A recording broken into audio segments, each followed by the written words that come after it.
restrict the use of general delivery by customers. But notice that is a customer restriction, not a transient restriction. They will also quote, general delivery customers can be required to present suitable identification before mail is given to them.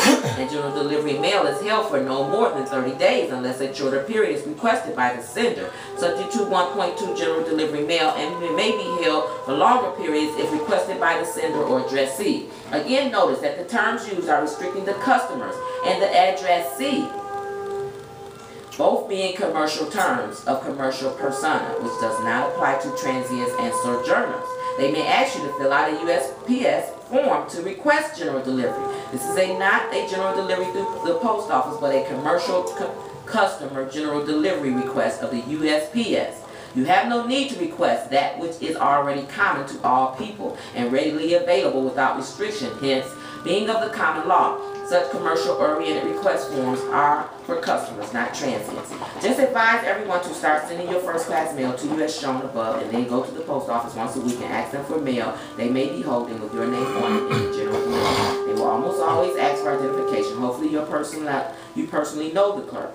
Postal Service employees are allowed by postal regulation to hand you mail without any further identification if you are personally known to them.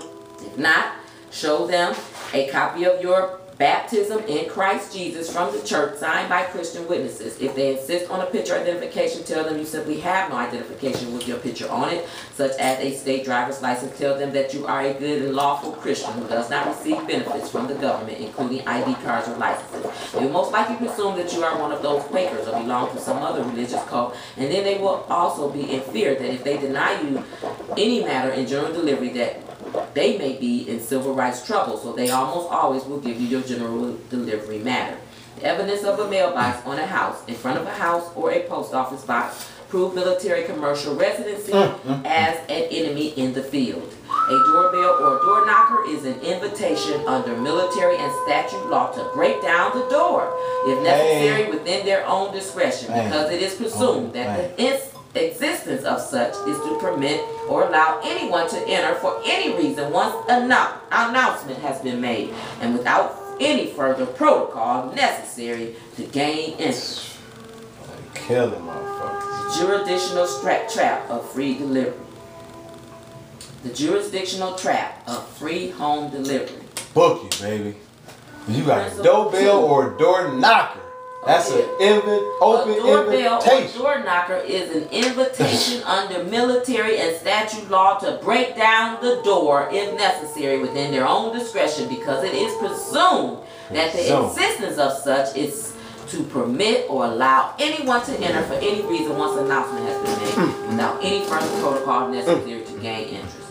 Evidence of a mailbox on a house, in front of a house, or at a post office box prove military commercial residency as an enemy in the field. The principal tool used by the United States government to establish the people as residents of one of its de facto appendages is the benefit of free city or free rural delivery of mail. It was stated recently by Associated Press writer Calvin Woodward in 1863 was the advent of numbered addresses. Before, people went to the post offices for mail addressed only by name and city, general delivery. Even more revealing is the following quote from Congressman Clyde Kelly, who served in the early 1930s as a member of the Post Office and Post Rolls Committee in the House of Representatives. Free delivery is a phrase born of the service policy of the post office. It has been growing in meaning until it has been clearly established that every American who mails a letter is entitled to have it delivered to the doorway of the addressee. Under the self-sustaining policy of the early days, letter carriers were authorized at the larger post offices and were allowed a fee of 2 cents for each letter to be paid by the persons to whom it was addressed. If he did not have the fee, the letter was returned to the post office to await his call. Such a system could not endure once the true purpose of the post office to regulate citizens was realized on July 1st, 1863. Free city delivery service was instituted as a war measure to keep track of public enemies, suspects, Northern Democrats.